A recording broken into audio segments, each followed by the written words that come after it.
Hello, everyone, and welcome to another episode of For the Love of Film, the series where I talk to a variety of different people and talk about their love of film and what sparked it in the first place. And today I'm joined by Gavin Spoors. Gavin, why don't you introduce yourself and tell people what it is you do?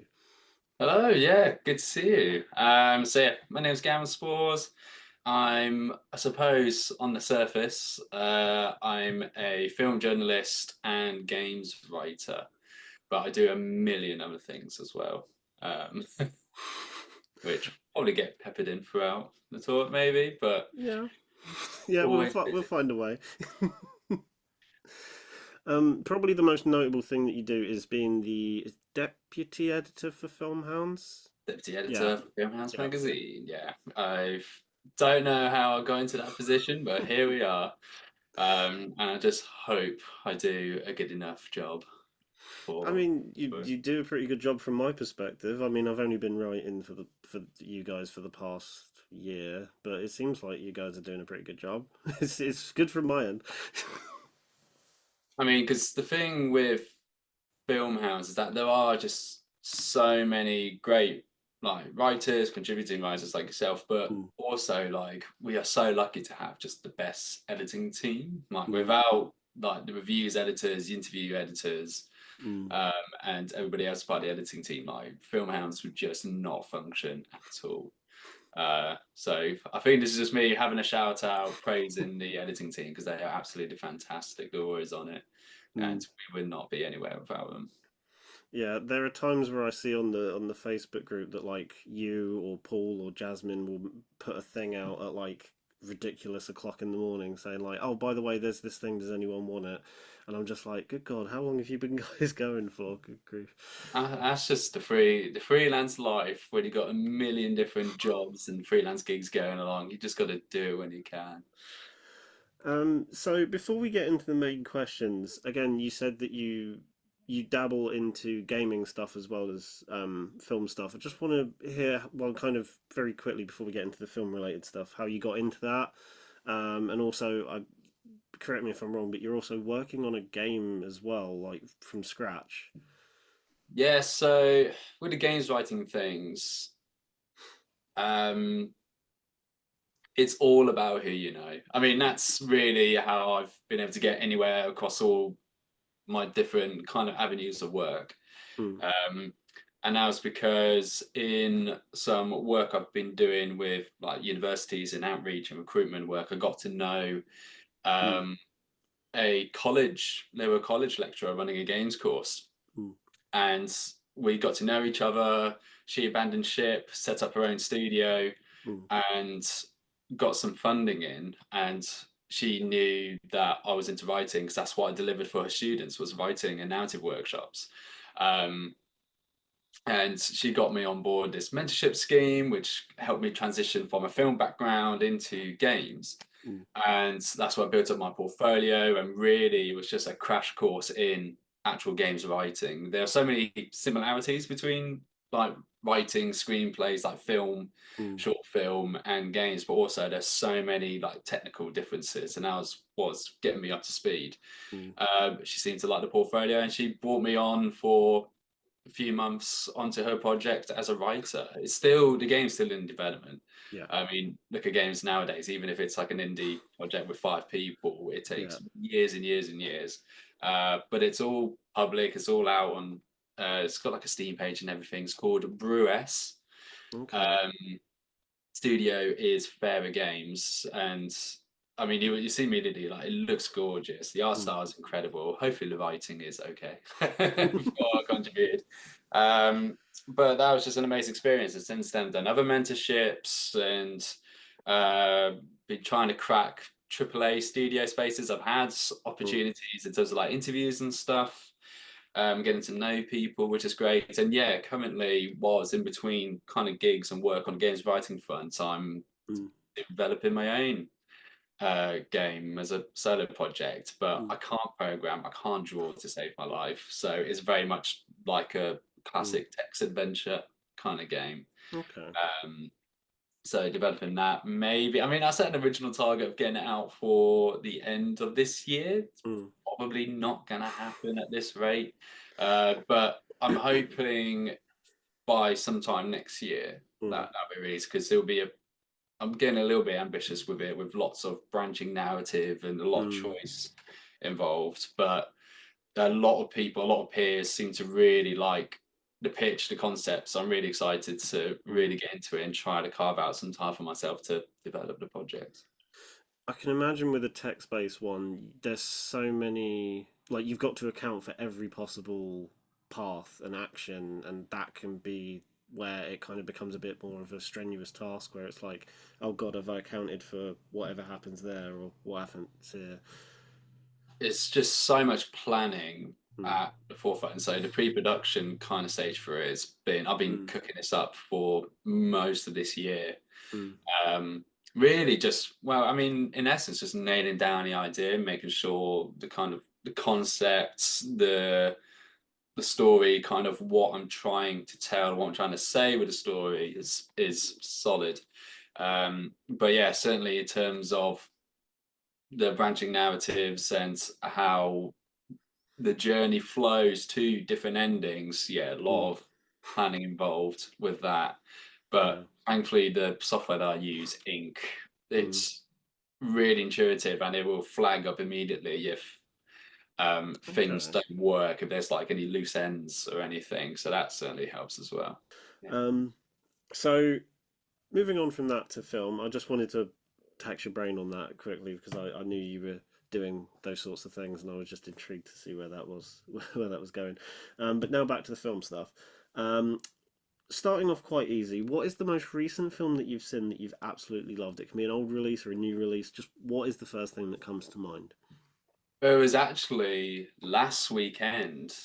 Mm, Um, I was up in Newcastle for the Great North Run half mm, marathon, and the day before, I was just going around the city centre, and it was the first time I ever went to the Tyneside cinema.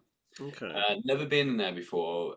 Gorgeous, gorgeous cinema. Mm, Um, on the inside, it's absolutely incredible. Proper, they've kept the old Art Deco stuff in there, and they've actually got mm, some galleries in there with old okay. like film stock and equipment and Mm. like projection kind of stuff in there. Really amazing.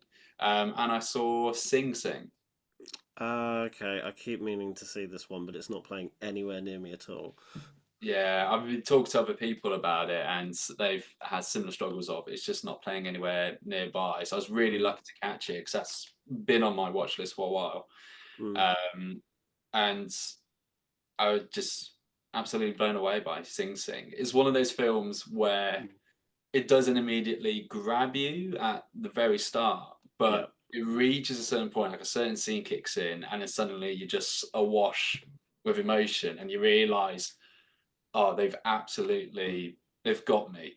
Um, mm, and that was when, so the whole concept of it, talking like looking at the Sing Sing maximum security prison mm. in New York State and the RTA, which is the words rehabilitation. There we go, rehabilitation through the arts. God, what a You got word! there eventually.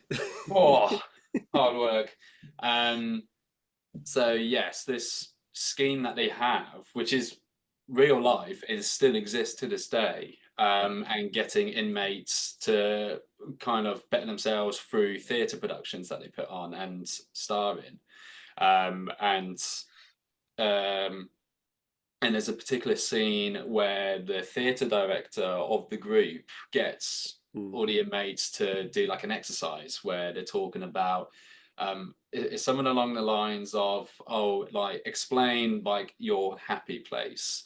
mm, And it's just like this close up 16 mil camera on the faces. And what makes it work so well is outside of like Carmen Domingo and mm. Paul, is it Rachi Racy? The Oh, he was yeah, I in know Sound of you. Metal, and Yeah.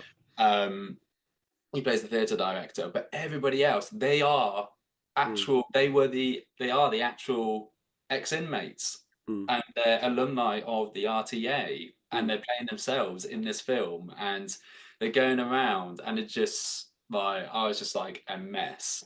And it was that realization in that moment of, oh wow, this film has mm, absolutely got a hold of me, and I had no idea it did. mm, Um, and it's from there you realize just how subtly amazing the direction is. The lighting in particular is gorgeous. Just like yeah, the whole with the lighting and the 16 mil stock footage, like it looks is a really beautiful film, but it really works narratively as mm, well. And just the performances. I mean, Common Domingo, obviously, yeah, like just incredible, one of the best actors we've got going around. But I was so blown, I was absolutely blown away by the cast, the alumni of the RTA program. They're mm, absolutely amazing in this. mm, Um, and it's the whole life affirming. I mean, it certainly feels like on one level it would do so well in award season because it's yeah, all about the transformative power of art. mm, But it's so earnest, it's so honest about it, mm. and it just works. Yeah, I was really, really impressed with it. Loved it. Yeah, I think the one thing that intrigued me the most in wanting to see it is the whole fact that them using the actual convicts that went through the system and did this program. I think that's the one thing that really intrigued me about it, because I feel like sometimes you don't really see it that often, but when a film uses the people that were actually involved in a thing in the film, sometimes that doesn't work. The only like example I've got in my head is that weird Clint Eastwood film where there's like I think there were three ex-military guys on that train to Paris, and they used the actual people that were on a train that stopped a terrorist attack, and a lot of people criticised it because they couldn't act at all. But this seems like the complete other end of the spectrum, where like, well, first of all, they were trained to act because of the program, but I also feel like it adds a bit of authenticity to the whole thing, whereas the other example kind of feels maybe a bit forced. Yeah, and like I just keep thinking, I'd love to find out more about the journey those Mm. actors went through in the production of this film. Yeah. Like it must be crazy going back to Mm. that world being incarcerated. Mm. Because the other thing that Sing Sing does, it doesn't quite. Um, it's not the main focus of it, but it certainly Mm. criticizes just the entire justice system in Yeah. the states, and just shows some of the harsh realities of prison life. Mm. So to get those people back into that kind of mindset of that environment, that must have been a hell of a journey for them. Mm. So I'm itching to dive into different. I'm hoping there's going to be some cracking interviews out there, Mm. behind the scenes kind of stuff. Um, but the thing that tying into that I really appreciate that Sing Sing does is that Yeah. it never focuses on what their crimes were. Mm. It's not about them in that sense. It's about like these are just human beings Yeah. using art and the power of art and creativity, and it's just Mm. so beautiful in that sense. And they are so real, like just wholly realized characters. And I'm sure Mm. the fact that they are playing themselves wholly lends into that. Yeah, I'm guessing if they were to kind of focus on their crimes, on what they did, it would kind of then lean towards typical sort of cheesy territory, like, oh, they've redeemed themselves and that. But because they are just focusing on what they're doing, it feels a bit more in the moment. I mean, correct me if I'm wrong, I've not seen the film, but I presume that's how it kind of comes across. Yeah, and it would just be totally exploitative if they're kind of Mm, unearthing what they did and whatnot, or why yeah. they're in there.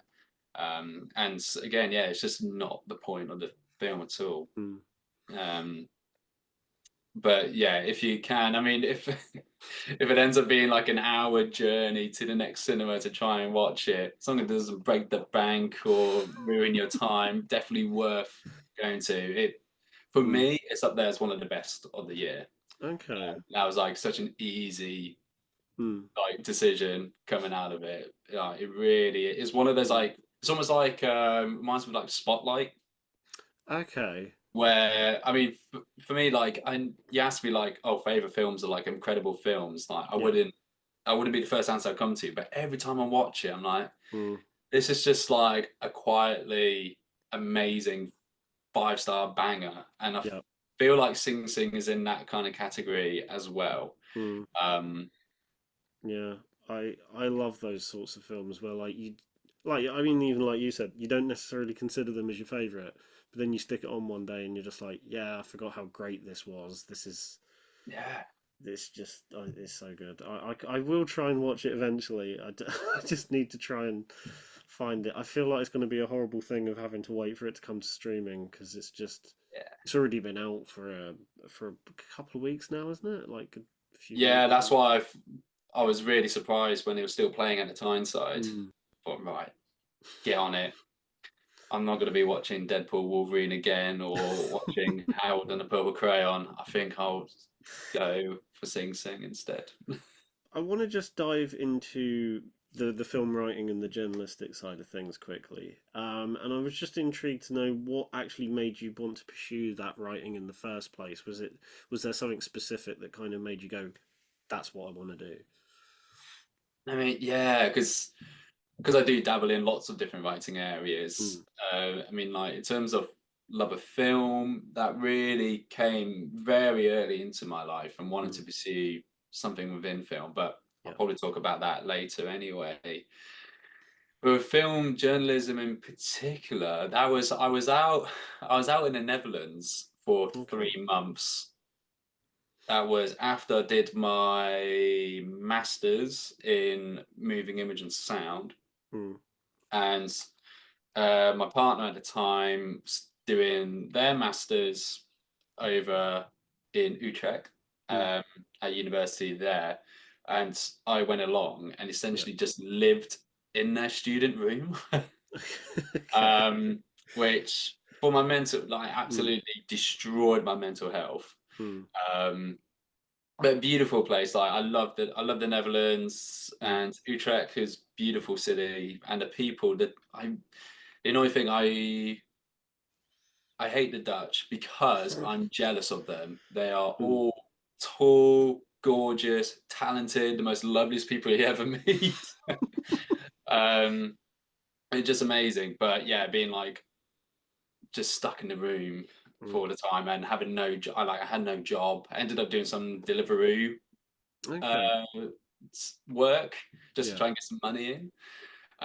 But so I had a lot of free time. I was catching up with video games, and I hadn't really done any kind of writing in a Mm, while. I was so busy with the MA, and after that, I was working for a bit, which was full on. mm. So instead of like writing screenplays and stuff, which was what I was typically trying to go for, I ended Yeah. up just doing some blogs. Mm. What's it called? I think it's Vocal. It's like a platform where you can just get Okay. out some, almost like Medium. Mm, Um, and I just did some stuff. So I think I did like a little retrospective series, and it was just an excuse for me to write about films that mm. I wanted to talk about. Um, but I also did some like opinion pieces. So when the was it the Gillette, the best a man can be kind Mm. of campaign came out, and everyone complained and boycotted Yeah. Gillette over it, and I was wrote a piece about why it was necessary. Mm. Like the advert was like fighting in its corner. But being in Netherlands, Mm. I went to the Rotterdam Film Festival. But Okay. I didn't buy a pass or anything. I just Mm. went to one screening, but it was High Life with Claire Denis, Right. Yeah. Q Yeah. and A afterwards as well. So covered that Mm. and just writing pieces, and it was just something to do. Mm. But I did enjoy it, and I was just trying to connect people on Twitter, and that's where I bumped into the editor for Flip Screen, Mm. and they were looking for voluntary writers, and I was like, yeah, I'll get involved, and it just went from there, really. Mm. So I think a mix of it is just I had a clean slate, Mm. but I didn't realize it's one of those things where, yeah, writing has always kind of been in my DNA, but I didn't really Mm. consider film journalism like a path at all. Mm. It was more like a hobby thing to do, but it did snowball from when starting out and doing Mm. more regular writing with Flip Screen. Yeah, I've kind of always viewed it like that as well because I guess because I do YouTube and I have videography is my main job, and like similar to you, I've got so much going on. It takes a while for you mentally to view the writing thing as like, oh, an actual possibility. And I think like for me, for example, it's only in the last year where I've been doing it more consistently that it's actually started to be a thing. Like I think it was a couple months ago I did my first paid bit of writing, and then it was suddenly then when it clicked, and I'm like, this could actually be a legitimate thing. I've got all these other avenues at the go on the go at the moment, but it could be something. And I think it's when you find that thing and it clicks, and for us that is the writing aspect. You kind of it's a light bulb moment, so to speak. Yeah. But also, I think it's really important to point out is that, you don't have to make money Mm, from doing film writing, film journalism stuff. If you yeah. want it to be a hobby, just keep it as a hobby. It's Mm, same with anything creative. mm, If if you want to do it for fun, you should be able to just do it for fun. yeah. But I think it's that thing of, I mean, the entire creative industry is just on fire at the Mm, moment. So for those trying to make it like a viable career option, mm, or like trying to crack into like a freelance life, or mm, hell, a rare full-time stable job within film journalism, writing, or anything creative really. mm, Um, and it's just hell at the moment. Um, but yeah, I mean, because I that's kind of how I treat film journalism at the moment. yeah. Is even though I'm really lucky and honoured to, Mm, do some like deputy editor for an outlet which has nearly 500,000 monthly unique viewers. That's a mm, bit of a responsibility, but yeah. like it's completely voluntary. I don't get paid a Mm, penny for that. mm, So it really is just like a very committed hobby.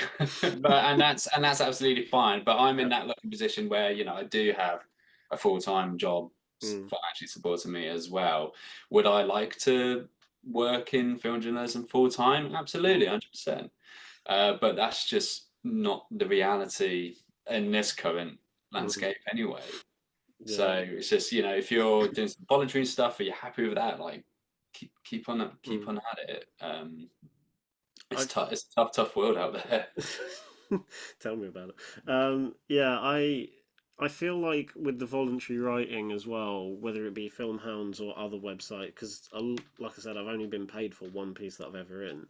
Everything else has been for free, and there's always two ways that you can look at it. There's what you said, where it's like you could do it as a hobby, but it's also great for just if you're starting out. The free like doing writing for free for any outlet is probably the best way to get a start because it gets that experience. It builds up your experience, and then you can then start looking elsewhere. And I feel like it's also best to kind of, I don't know how to word it, words have escaped my brain, um, where you just kind of widen your pool a bit as well. So like writing for a variety of different people as well is also quite handy, rather than just sticking with one or two specific outlets.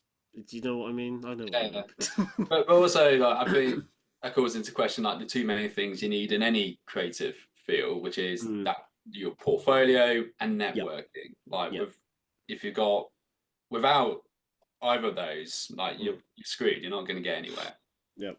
And that's certainly what's helped me. Like starting out with Flip Screen, do some voluntary writing, building up Yeah. contacts on Twitter, and then that's what led me into Filmhounds.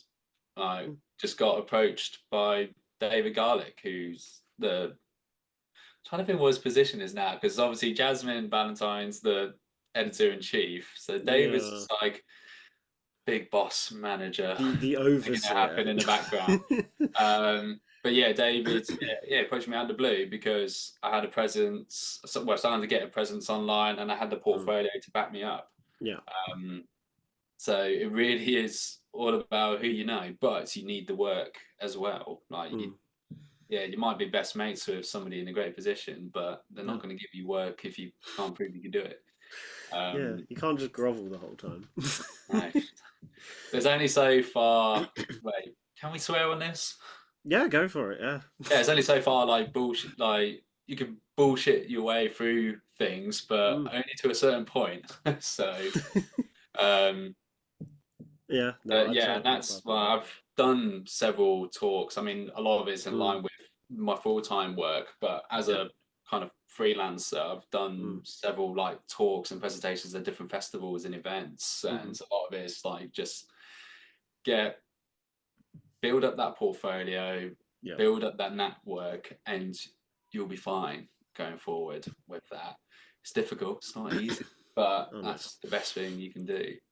And as soon as that, like, I never expected to do the things that I've been Mm. able to do within Mm. like film journalism line and not the games writing and just Mm. anything creative really. And like, I'm not some amazing award winner. I'm just another just another white guy just getting through. Um, and yeah, I've just been just because I've just been knuckling on and cracking down, and Mm. yeah, a lot of it is probably attributed to luck and whatnot, Mm. but it's just all about networking and doing the Yeah. work. Yeah.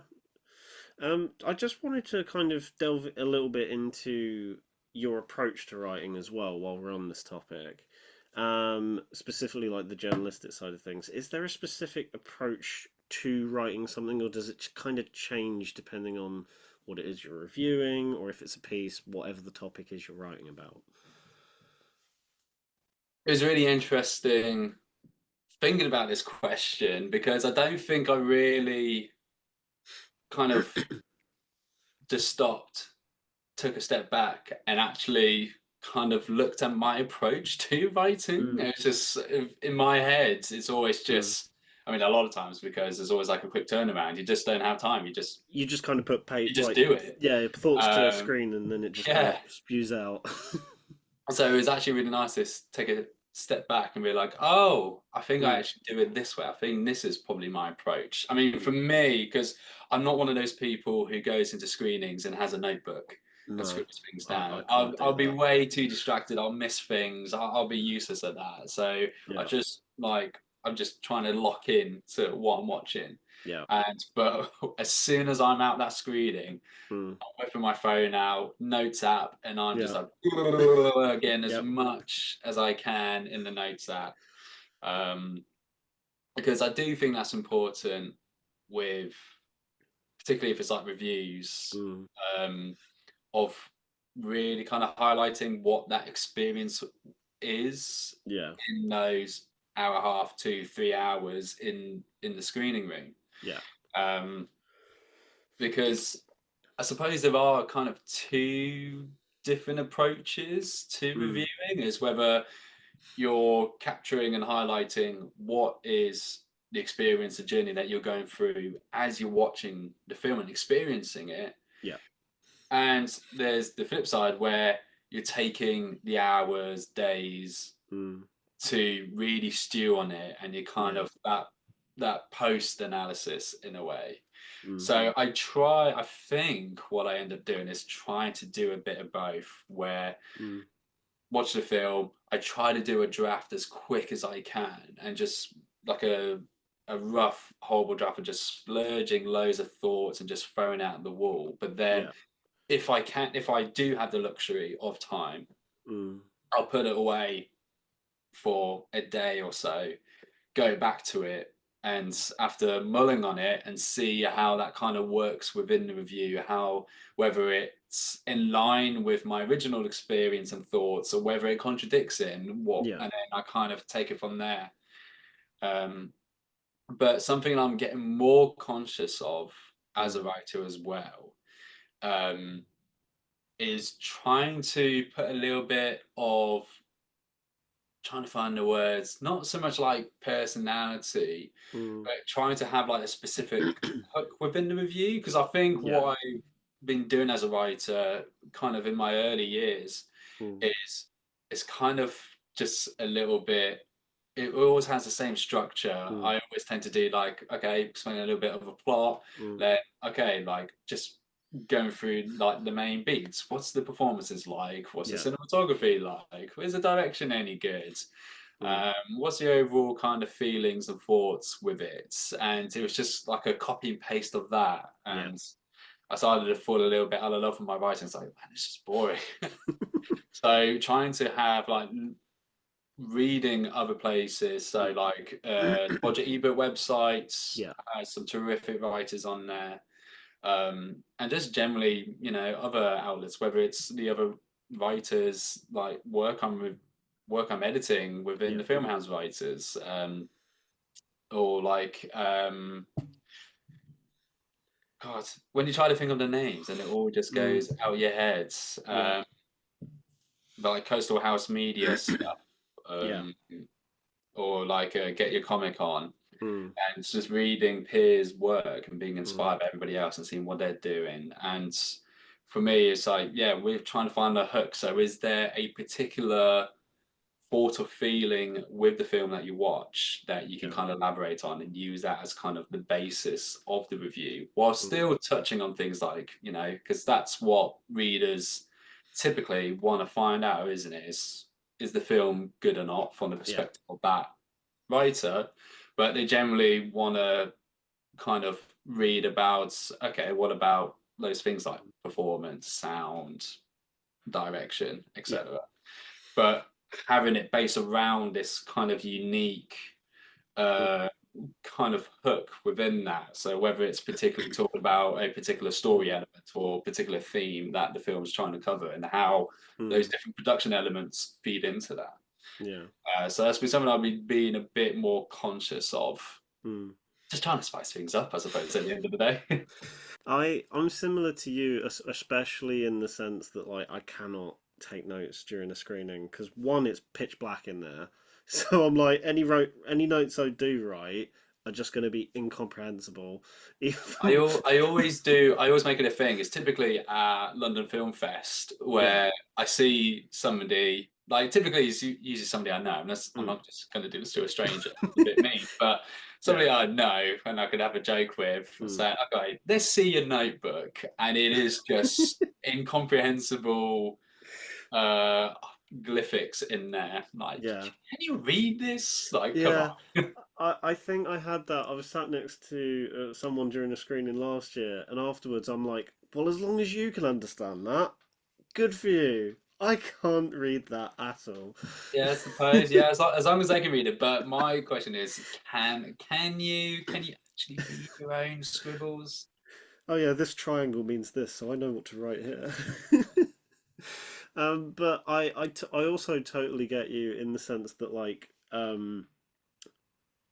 I've kind of like with my writing kind of also fallen into a bit of a pattern, but because a lot of the time they are tight turnarounds, especially when you get to festival season, you're just kind of going straight onto the page or onto the screen, and you don't necessarily think about that approach. But the more you now think about it in hindsight, you then start to introduce more personal aspects. And I'm similar, trying to do that as well. I've seen that I presume you've seen this online, but this seems to be a negative thing, adding like personality or like your own perspective into things. Because I know there was, I think it was a Little White Lies review where the writer got completely hounded online because they Oh made it too yes, yeah. personal, and I'm like, it's their way of writing. Just if it works for them, just let them do their thing. That's my takeaway from it If you anyway. don't like it, don't read it. It's as Exactly. simple as that. Right? I've struggled to try and make that personal connection in writing over the last year because I'm so used to writing in that specific way for reviews that trying to then add like a personal aspect without going I do this or I feel that is quite tricky. I mean, luckily there was one piece I wrote a few months ago which was about the film Mary and Max from 2009, and then I tried to weave that into autism representation in film because I wanted to write about that for bloody ages, but couldn't find a hook. And then I found out that film, which I love, is 15 years old this year, worked out perfectly, and that's like the most personal thing I've written, and it's probably the proudest thing I've. The thing I've written that I'm most proudest of it's so far in terms of what I've written, and I think it was because it had that personal aspect to it, and it was quite separate from like your typical sort of. The cinematography was great, which most people like you and me do for most other reviews. But yeah, and I think it's finding those pitches, Mm. um, and if you can, if it does relate to those reviews, absolutely exploit that in terms of putting yourself into it, like Yeah. being the expert. I don't know whether that's dangerous to say, like being the expert in it, but like for me, being autistic, being bisexual, if Yeah. there's some kind of link within the film, of course I'm Mm. going to be writing about that and exploring that. Mm. Um, and we're all beautiful, unique creatures, so there's going to be some kind of thing that you'll be able to bring into it that Yeah. other people may not.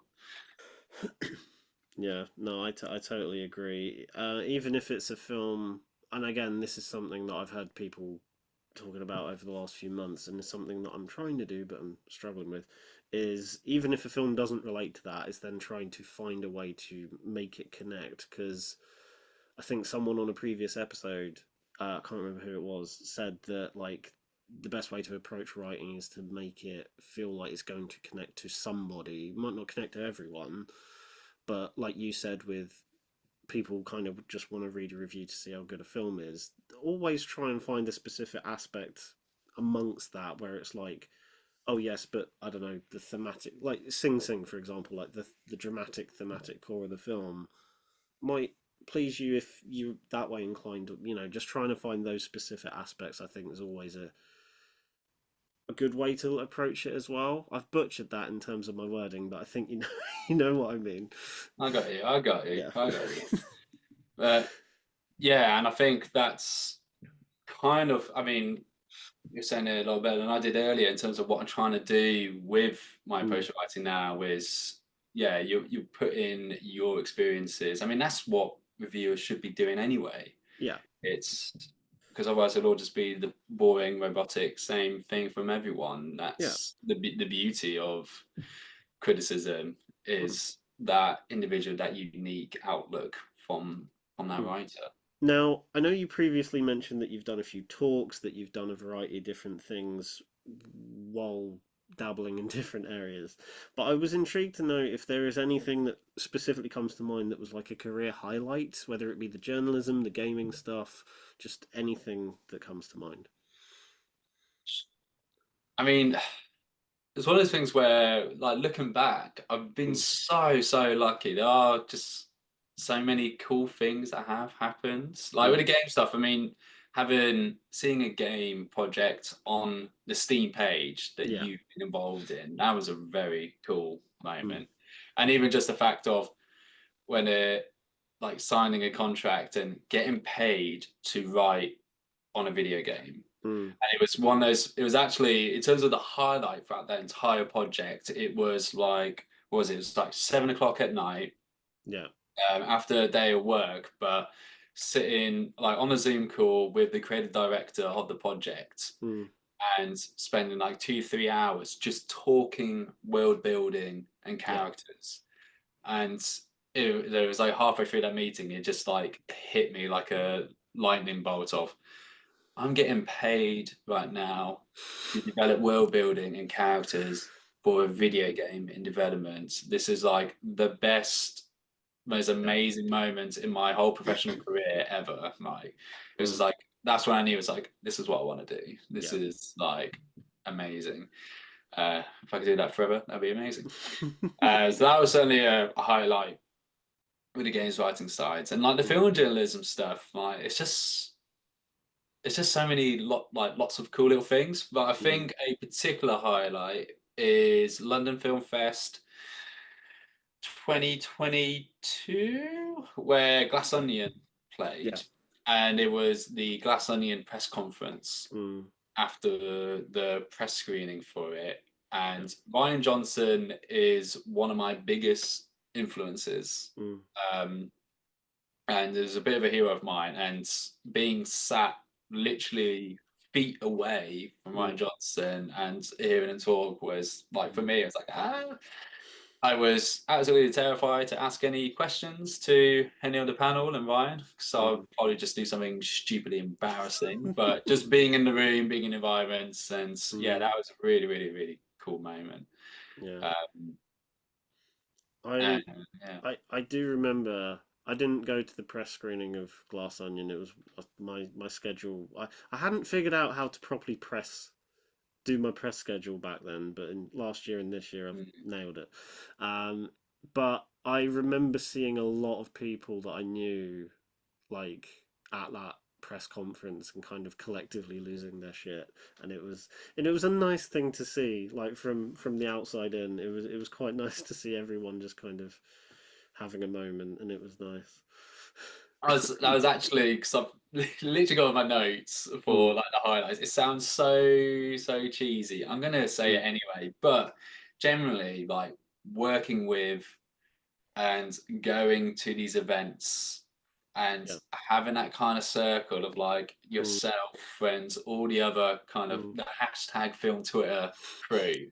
yeah. I it's generally so nice, and just to Mm, have that, whether it's yeah like a London Film Festival, everyone's together, all in the mm, queues at like 6, 7 in the morning, yeah.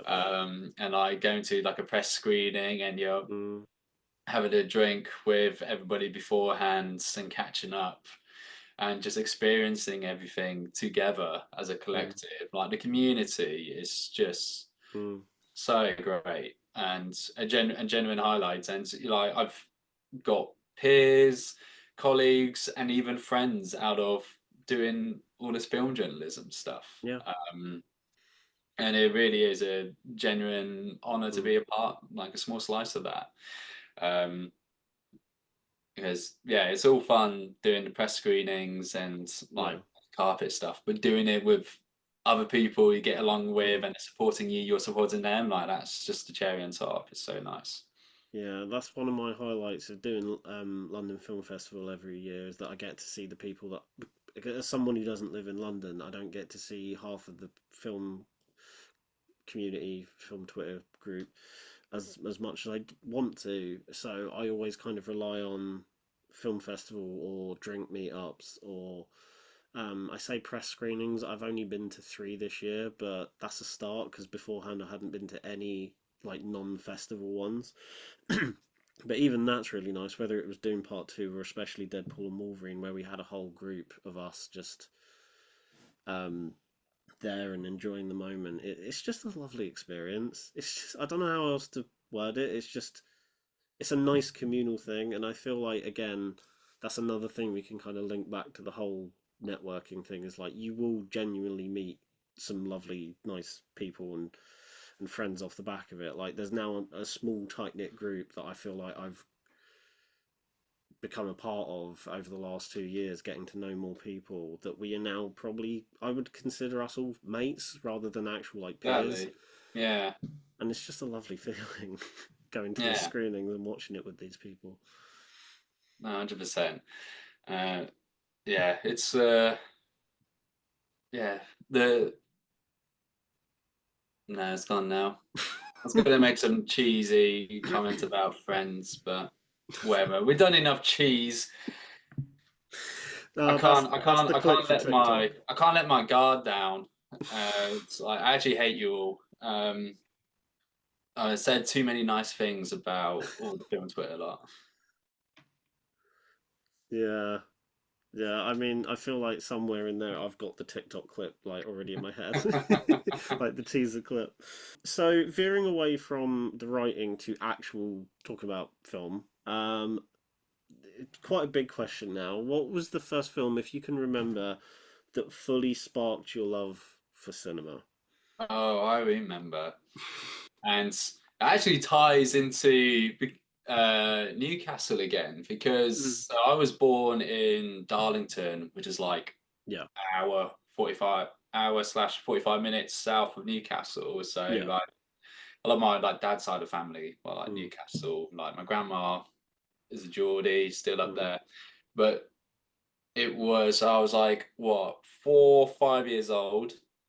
And she took me to, so there used to be, it's not there anymore, but it was the Newcastle Odeon. And mm, actually, It's where the Tyneside Cinema is for you Geordies up there. Okay. Um, so opposite the Tyneside Cinema used to be the Newcastle Odeon. It was this Mm, giant Art Deco, gorgeous cinema with mm, like the full red curtains and everything. yeah. And my grandma took me to see Disney's Tarzan, Love that. and that was my first cinema experience. Mm, And just like big, big, like mm, slightly fantastical adventure on this giant screen, just like mm, absolutely altered my brain chemistry.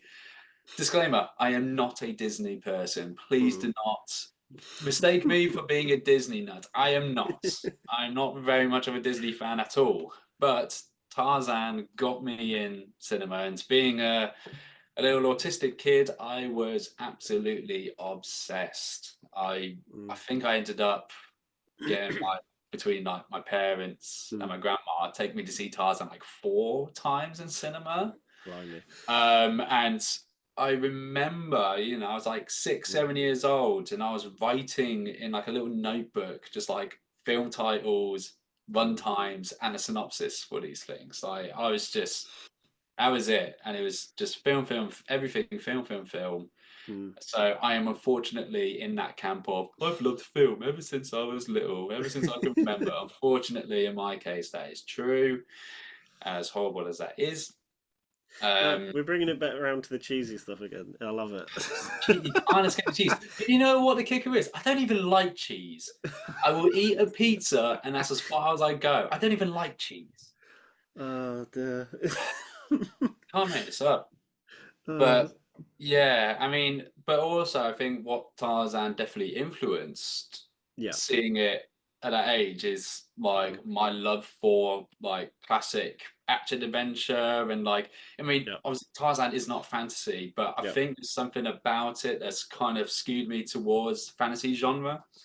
Mm, Um, Although, to be honest, that's probably Legend of Zelda: Ocarina of Time as well, playing yeah. that around the same time. That definitely got me into fantasy. But yeah, Yeah. Tarzan, that kicked everything off for me Mm. for cinema, for sure. I mean, Tarzan isn't fantasy, but it's got like I think part of it is due to the way it looks, and then obviously Phil Collins' music. But like, it's got a bit of a fantastical feel to it, despite it being set, in Talking animals, kind yeah, of for us Westerners, like exotic locations, and yeah, yeah, kind of feeds into that vibe for sure. mm, Um, but yeah, but from there, like mm, Tarzan is very much old school for better and mm, worse. Like yeah, there's a reason that it doesn't really exist anymore, thank mm, God. But certainly back then, innocently not kind of realizing yeah, a lot of the negative aspects of a Tarzan story. yeah. Um, We brushed past those.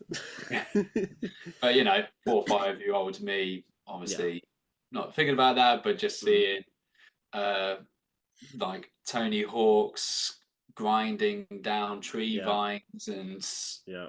having a big old venture.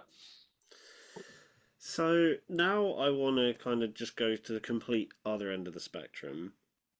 What is the worst or one of the worst films you've ever seen? Again, I like to try and keep it positive on this channel, but I like throwing this question in just because. So mean, so mean. Because yeah, No, because no cheese here. no cheese here. Um, Because yeah, I always feel a little bit harsh because I think particularly coming from film production backgrounds in Yeah. terms of like academically, but also did do a little bit of it professionally Mm, as well. And like we all know how hard it is to make yep. films. Yep. But I looked at my letterbox and saw the bottom rated, and I was like, yes, yes, I think this might be the one. Go on. So for me, it's Christmas at the Holly Hotel. I've never even heard of that. No. No. So it ties into what me and my partner do. We have a bit of a Christmas Eve tradition. Yeah. Um, and as part of that, on Christmas Eve, we'll have, well, I'll make like a massive spread. So during the Yeah. day, I make, I'll cook off like a honey cola, ham Mm. that we have. Oh, num num, and just like all the all the food, Yeah. all the wine, and we do a little drinking game where Okay. we get like two, three. Yeah, no, we never do four. It's like two or three kind of hallmark Christmas films, and we Yeah. have like a drinking game list. Mm. So like take a drink Mm. where the characters are making hot cocoa, Mm. or you have to down your drink when they kiss, Mm. and things like that. Yeah. So part of it, we found Christmas at the Holly Hotel, Mm. and it's one of those things where yeah, it's not like it's so bad it's good. Yeah. It is just boring for the most part. But Yeah. for me, the biggest offense is the Mm. story is Mm. absolutely insane, particularly at the ending. It's nuts. Like the president turns up at the end. Oh, for God's Um, sake. like some actor playing like the president of the United States, Mm. and like there's and like at the ending, like these star-crossed lovers have only met each other like what, Yeah. a day or two at best, Mm. and they're all building up to proposing, and the guy proposes, and she's all like, "Yay!" and everyone's super supportive of this. And it's like, what is going on? But the production values, Mm. I swear to God, if I remember correctly, like there Mm. are some shots where the aspect ratio and even Yeah. the frame rate are just completely different. Oh boy. Like it's got, and the sound quality is Yeah.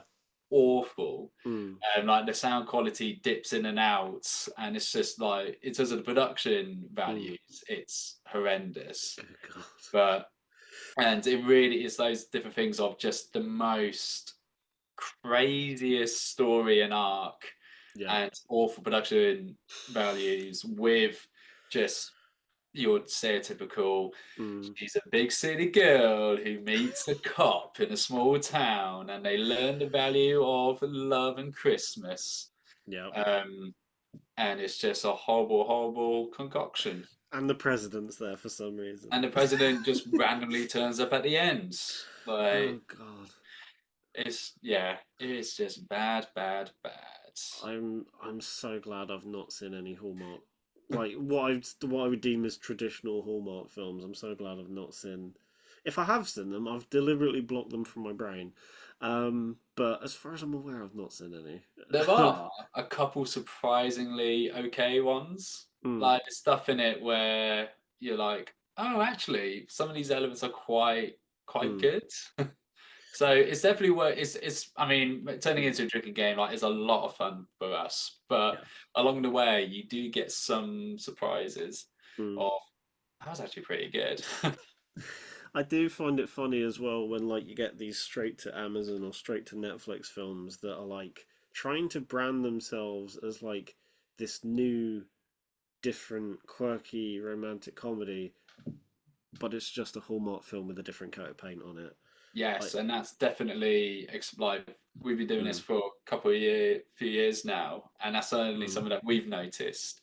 Is yeah, that it's not just Hallmark stuff. Netflix are doing it, Prime are doing it. yeah, Um, Although they're all tied to the same studio, so yeah. the make the makers of Christmas at the Holly Hotel Yeah. is JPR Studios, but Okay. JPR is just an abbreviation of the director. So he's Okay. just like churning out Mm, these Christmas films. It's kind of their thing. yeah. There's another studio that do a lot of the more, well, I say high profile, but a lot of the Yeah. more popular kind of typical Mm, Hallmarky kind of stuff. yeah. And it's fascinating. Like a lot of it is the same crew, but also the same cast as well. Yeah. It's a dangerous rabbit hole that I'm getting teetering ever closer to the edge, and I'm now going to fall into it, and I'm probably going to do some like deep dive Yeah. investigative like feature on this some I point. expect to see a piece in Filmhounds Near Christmas, just like the inner workings of Hallmark films by Gavin I want to Spoors. talk to these like producers, directors, cast members about it. I'm so fascinated. Um, but Oh dear. yeah, Yeah, it's the fact that like I've not seen a Hallmark film, but I already know the tropes as well, and I can already start seeing them popping up. Like there was a Netflix, I didn't watch it, but there was a Netflix film that came out, I think around St. Patrick's Day. It was called like Irish Wish with, um, Is that the one with Lindsay Lohan in it? that's I couldn't remember her name. Yeah, as soon as I saw the trailer for that, I was like, that looks like a Hallmark film just with a Netflix coat of paint on it, Yeah. and I'm like, I'm already starting to notice these things, even though I've never seen one before. So now moving on to the big question that I like to ask everyone, the second to last one of the episode, and that is, if you were stranded on a desert island and could only have five films with you and why, what are you choosing? And I love it when someone throws the question back at me and just starts questioning me. I've had this a couple of times. People just start questioning the logistics of the situation, and I'm like, I just want to know your five films. I don't. There's a DVD player on an island. There you go. Yeah. This was tough, actually. Mm, Um, but I think I have. I think I have some answers. okay. Um, so I think first choice would be Mm. Star Wars: The Last Jedi. Ooh, okay. Okay. Again, another disclaimer, like the Yeah. Disney one. I am not a. I mean, I'm certainly a bigger fan of Star Wars than I am of like typical Disney stuff. Yeah. But I'm not like a Star Wars fanboy at Mm, all. But The Last Jedi is undoubtedly one of the best science fantasy mm, films ever made, possibly. I mean, science fantasy in particular is not exactly a mm, popular genre so much. yeah. But yeah, just awesome. I mean, I'm a Ryan Johnson fanboy anyway. Yeah. So I particularly take a liking to it. But it's one of those films where like every time I watch it, I'm like, yeah, this is a banger of a film. Mm, But for me, Last Jedi was really pivotal in the kind of stories I want to tell within mm, screenplays and like games writing stuff. yeah. Really did kind of actually change my outlook on things. Mm, Because I think at that particular time when The Last Jedi came out, I just came off the back of my BA. mm, Um, and I was really kind of into a lot of things around like nihilism yeah. and just like pessimistic kind of attitudes. Mm, But Last Jedi kind of rewired my brain a little bit mm, into optimistic nihilism, and it's so like the elements of like yeah. Ray being a nobody, and Mm, like it's not about being special, but you can like you're the master of your own destiny, yeah. and things like that. Where I just like it really hit me in my core. But also just outside of that, Mm, it's like really endearing. It's a blast like that set like the kind of end of the second act yeah. section Yeah. with the lightsaber duel, the snake thing, Yeah. Finn, um, the whole The Holdo doing the light the speed. maneuver. Yeah. Yeah. Yeah, like that whole like 20 minutes Mm, is ridiculous. mm, Watching that for the first time in IMAX on the day it came out, I was yeah. like, that is the full Mm, leaning forward in your seat, like this is the best shit I've seen. yeah. Uh, and it still holds up. Mm, And yes, the Canto Bite stuff is actually really good. yeah. um, but yeah, for me, like Mm, endlessly rewatchable, mm, and bit of a personal attachment to it, where it did mm. kind of change me and my outlook a little bit with it as well. So Last Jedi is number Also, one. say what you will about it in the comments. I feel like my comments are going to be a mess of this. Yeah, sorry, pal. It's all right. I'm going to say it now. I feel like The Last Jedi is one of the best looking Star Wars films as well. Like, it looks gorgeous, and I don't It think it gets is. enough credit for that. Like, yeah, people crap on the characters and story, and I'm like, yeah, I've heard enough of that.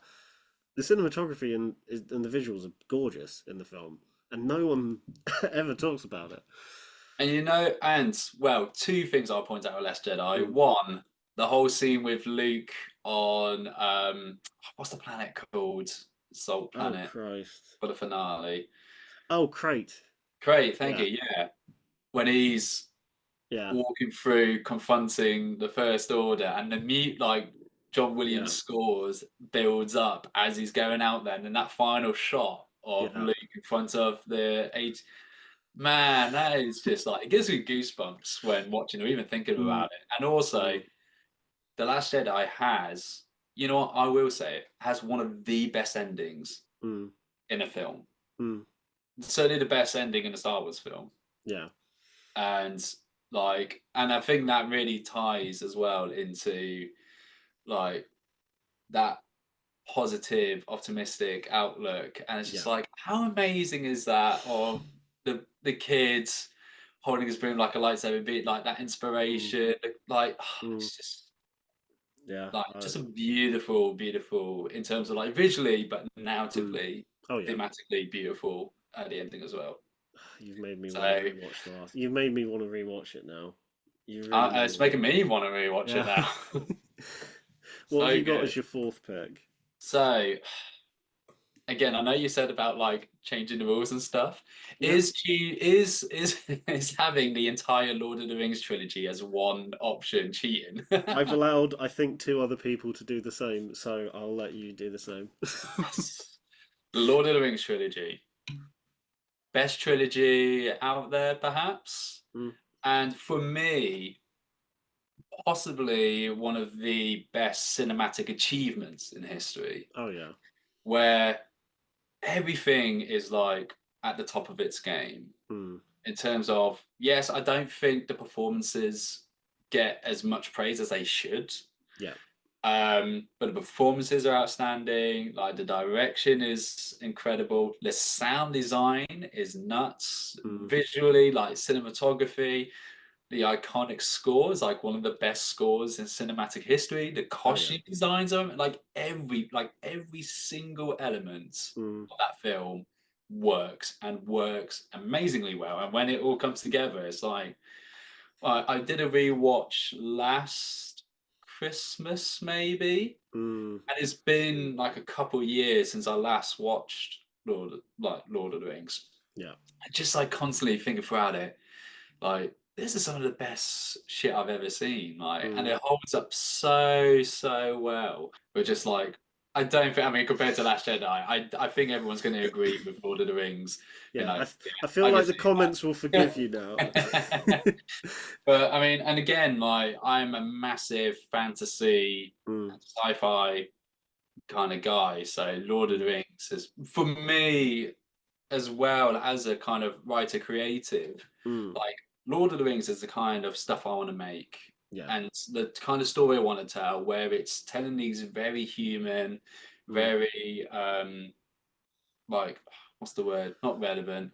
Um kind of relatable Yeah. stories, but in this insane high fantasy world. That's like Mm. as a writer, as a storyteller, that's the kind of stuff I want to do. Yeah. So very again, like another really influential piece of work as well.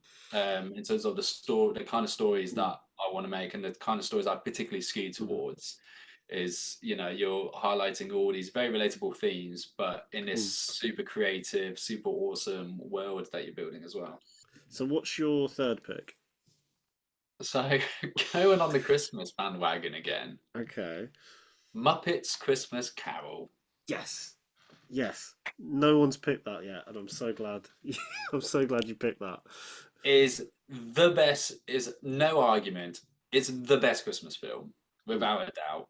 Yes, I know we have It's a Wonderful Life, which is fantastic, incredible, but I think I would endlessly rewatch Muppets Christmas Carol Mm-hmm. because it's hilarious. Yeah. But it's so genuinely heartfelt as well. And as all thanks to Michael Caine's insane performance. That man should have won all the awards for it to give like a genuinely terrific Scrooge performance, Yeah. acting opposite Muppets. Like, come on. And it really is like something I keep doing with my annual rewatch is like Yeah. really honing in on Kane's performance. Yeah. And it's like it's insane what he does with the character and Yeah. like really looking on his face, his eyes, Mm. like he does. It's just amazing. Um, and I think there's a reason why there are so many, like during the different numbers, there are so many cutaways to Yeah, Kane's face, yeah. and there's a good reason why.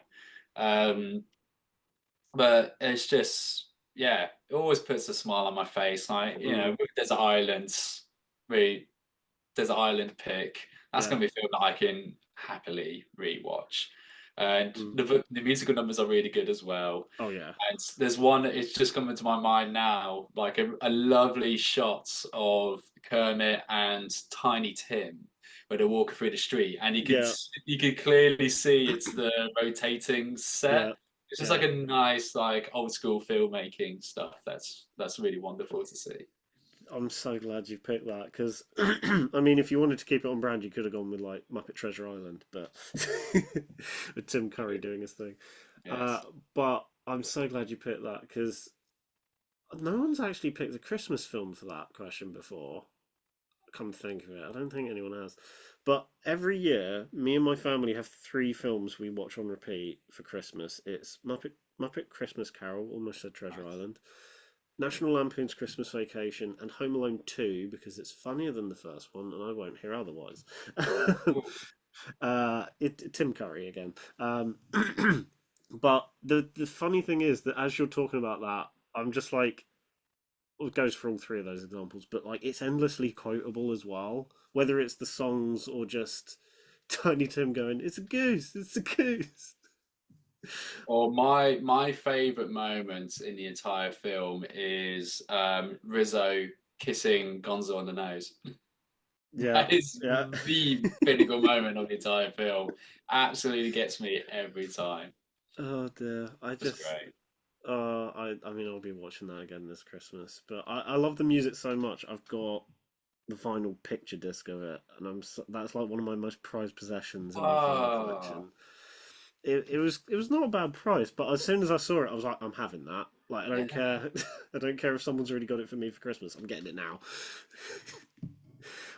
So what's your next pick? I've forgotten what number we're on, but I think So it's this is second. Like your number two. yeah. I mean, Yeah. I have this is not ranked at all Yeah.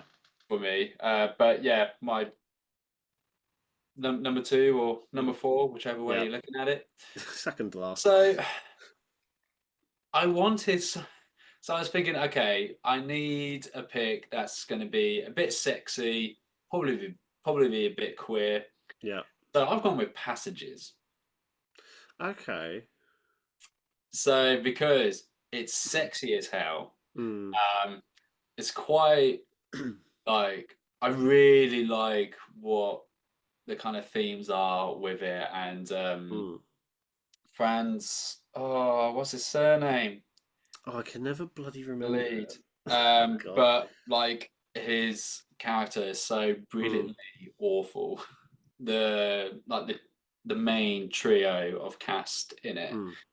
The performances are absolutely incredible. But what works really well, what makes it endlessly rewatchable, Yeah. is that there's always like another layer that you see to their characters, their Mm. performance as you're watching it. And because there's three of them, you could watch it one time and you just focus on Mm. Franz. Second time, you're focusing on Ben Whishaw. The third, watch it again, Yeah. you just focus on is it Adele? I can never quite pronounce her But surname, but yeah, watching her yeah. performance, and all three are like equally terrific in it. Mm. Uh, But yeah, the two, three times that I've watched it, I've always got something new out of their characters because of their performances. But also, it's Okay. just like a great film. Again, it's Mm. like really subtle but powerful kind of direction and Mm. storytelling in there. And again, it's just I mean, I would never forget the sex scene between France and Ben. Good lordy lords! I remember because I watched it at Sundance. Yeah. That would have been Sundance 20 no, 21 or Sundance 22? 23 because it's always the Yeah. start of the year. Mm. Sundance 23 because that's my first Sundance and I got Right. to watch Passages. And I knew then after seeing that scene, I was like, Mm. oh, the internet's going to implode when this comes out. And lo and behold, later that year when it came out, everybody lost their shit. And what would you say your last film is?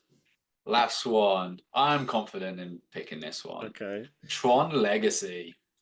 Yes, yeah. Sorry, I want to hear you. I want to hear your reason. I'm just so glad someone's picked because not every time I ask that question, I never thought anyone would pick Muppet Christmas Carol or Tron Legacy, and I just love that you've picked those I'm two. coming out with all the curveballs today. Yeah, yeah, I Um, love that. I absolutely love Tron Legacy. So again, massively it. influential for me. So that came out 2011. 2011, Yep. wasn't it? Wait, where was it? 2010? I think December it was 2010? I think it was one of Or was those it annoying 2011? things where like the States got it 2010 and then we got it like the start of the next year, Yeah. like with Avatar.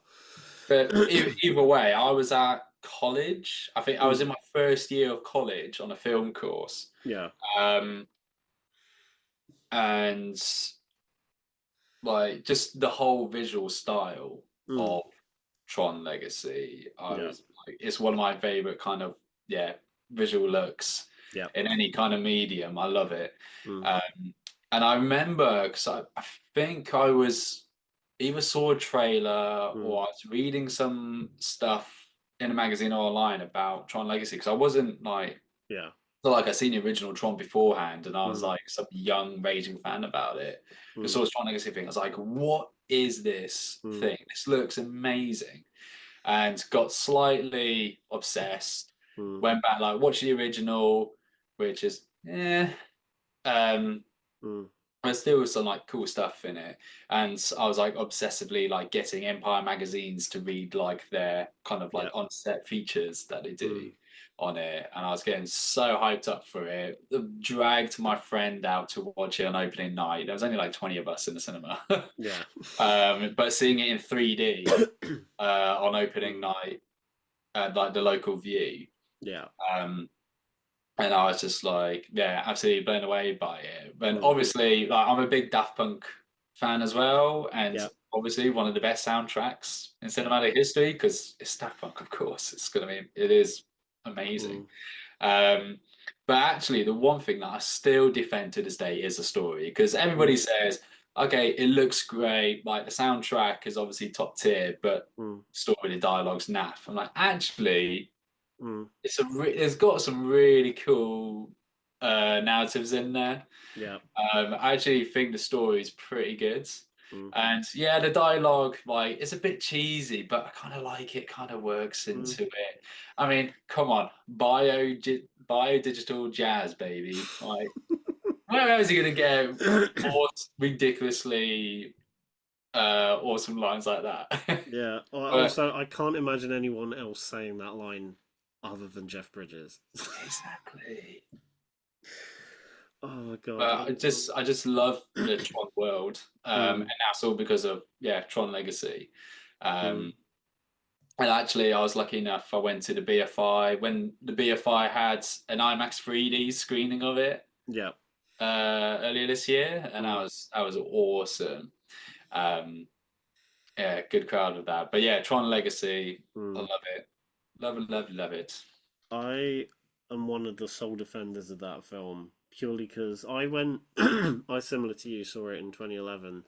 Uh, I think I was halfway through secondary school then, and I saw it not knowing what the hell Tron actually was because I still, even to this day, have not seen the original. I keep saying like, oh, I will at some point, but never got around to it. But I went again, similar to you, because it just looked so damn cool, and I went with my dad because I think he was intrigued. He liked the original, but wasn't a massive fan of it, but was intrigued to see what they would do with it. And I was just sat there for the entire hour and 40-minute runtime, just blown away. And it's one of those films where like I just, especially when like the DVD came out, I was just endlessly rewatching the hell out of it. It's so good. I don't care what people say about that film. I just it yeah, I don't know what else to say. I just love it. I love it so much. And also, if you haven't played it, Tron Identity, really Mm, good. yeah. But that does go into some real deep lore that even I'm Mm, not so familiar with. But mm. like, if you want more Tron Identities, and you can smash it out in like a day or a weekend as well. Yeah, I remember putting a lot of hours into. Was it Tron Evolution on That's the? the one that Yeah. I have not played Tron Evolution, but I know there's a lot of people Mm. who have said it's an underrated game actually.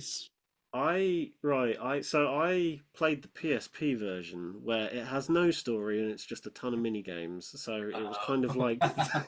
it was the downgrade, but I Yeah, still put like tons of hours into it because I was like, I'm still playing Tron. I don't care, even if yeah. it is like 2 pixels, and doesn't look as nice as the Xbox 360 version of the game. But yeah, it was fun. I remember it being fun. I might play it now and go, "What is this?" Yeah.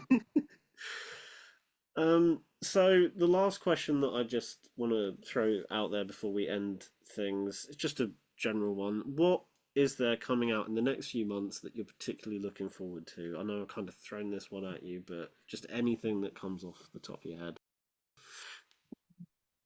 It's a thing of what is coming out. I mean, well, That happens every time. it's going to be London Film Fest. Hmm.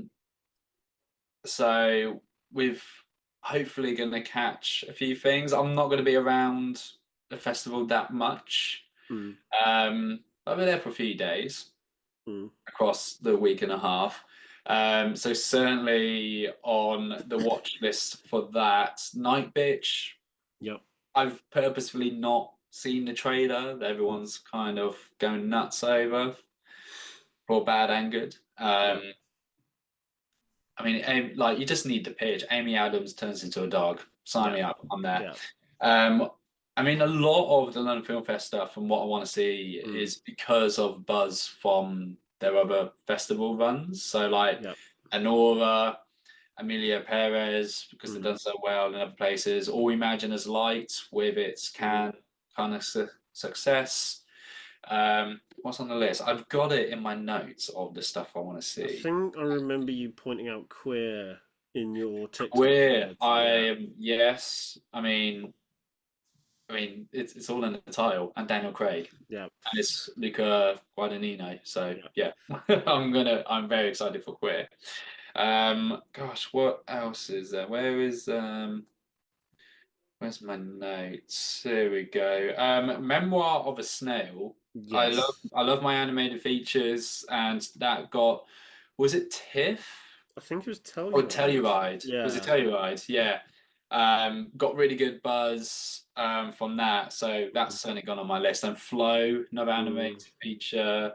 mm. Um, and I know a lot of people from the London Critics Group just seen We Live in Time, Yeah. and they've all come away saying really good. That's Mm, up there. Conclave, I do love a good religious political kind of thing mm, going on, so I'm all up for that. But mm, also, Lord of the Rings, War of the Rohirrim, mm. coming in December. Very excited for that. Yeah. Like, just I don't care what it is. Like, you give me more Middle Earth, I'm going to be there. Mm, Um, and it's just nice to have something like a bit interesting, like a mm, different, again, an animated mm, feature of it. I was not expecting to get a big cinema release for an mm. animated take on Middle Earth. So yeah, Yep. really excited for that. Trying to think what else is coming out. Like the thing that we are missing Mm. is, I mean, we are getting it this year Yeah. with more Lord of the Rings, but Mm, like the big science fantasy epic in mm. December. Yeah. Like we had it with the Lord of the Rings days, and Mm. then say what you want about the Hobbit, we kind of got that a bit. So then I suppose Avatar is taking that kind of slot now. Yeah, and even the Star Wars films kind of filled that slot for the last decade because they all Yeah. came out around about Christmas. Hmm. Yeah, we don't really have one this year, do we? Unless, Yeah, outside of like the big hit, like yeah, Avatar, Lord of the Rings, Star Wars. mm, Yeah, some years. I mean, yeah, mm, I mean, in my eyes, it's animated Lord of the Rings this year, but yeah, it's not going to be a billion-dollar grossing thing, and no. not everybody's going to see it that way. Anyway, with all that being said, we unfortunately have reached the end of the episode. This is now the point, Gavin, where you can tell everyone where they can find you on Social media, the internet. I can never quite nail that part at the World end. Wide Web. On the internet. On the internet. Probably the best place actually is my website, gavinspores.co.uk, because all of my socials will be on there. I'm on Twitter, X, I'm on TikTok, I'm on Instagram. Well, I'm pretty sure there's other sites as well where I'm lurking around. There's probably Um, threads, but no one really uses Oh no, that. I don't use Threads, but like Twitter is the big one for Mm, me, and TikTok as well. Um, but you can find all the links and mhm. usernames and whatnot on my website, gavinspores.co.uk. Yeah, and I will also have links to all the socials you mentioned, plus any that we've not mentioned here, in the description, as well as a link to the Steam page for the game that is titled Yeah, Brew S. Brewers. That's the one. I already forgot it. Sorry, my brain's going a million different places at the moment. Wish lists. The the life support of any indie game is those wish lists. Wish list.